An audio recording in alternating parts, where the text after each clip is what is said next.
السلام عليكم ورحمة الله وبركاته. حبينا نشارك بقى معاكم أحلى ممبار عملناه في القلاية الهوائية النيوترو كوك. صراحة يا جماعة القلايات الهوائية دلوقتي بقت ضرورة عشان نعمل أحلى أكل صحي بأقل نسبة زيوت. شوفوا هنا الممبار يا دوب احنا ما دهناهوش زيت زي ما انتم شايفين. كمان الورقة اللي احنا حاطينها دي بتتباع مع القلايات بحيث انها تبقى سهلة على القلاية ننضفها، تمتص أي زيوت. الممبار ده يا جماعة عملناه ما فيش طبعا، هو كده كده الممبار بيطلع زيت فما دهناهوش قطعة زيت واحدة.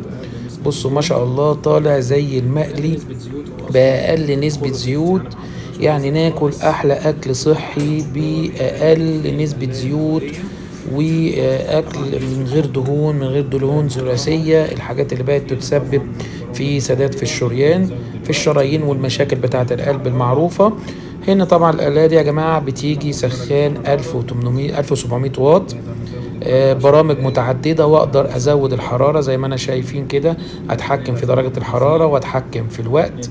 يعني هي بتيجي 8 برامج جاهزين، وكمان اقدر انا اعدل فيها، ازود الوقت، اقلل الحرارة زي ما انا عايز. دي البرامج بتاعتها بتاعت الدجاج والفراخ والمعجنات واللحوم والخضار. يعني نقدر نعمل كل حاجة في القلاية دي بأقل نسبة دهون وأفضل أكل صحي. قلاية نيوتري كوك شركة أمريكية بتصنع زي كل الشركات في الصين.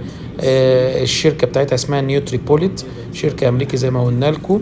القلاية دي بتيجي ساعة كبيرة 5.8 لتر. دي الورقة اللي ورناها لكم دي بصراحة لقيناها بتتباع مريحة جدا.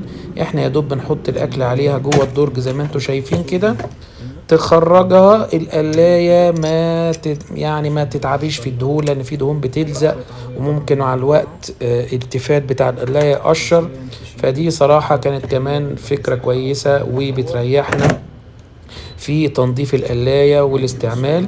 حبينا نشارك معاكم كده الفيديو السريع. اللي حابب القلاية دي طبعا هي فيها كمان مذكرة، يعني بتفكرك كده ان انت لازم تقلب الاكل.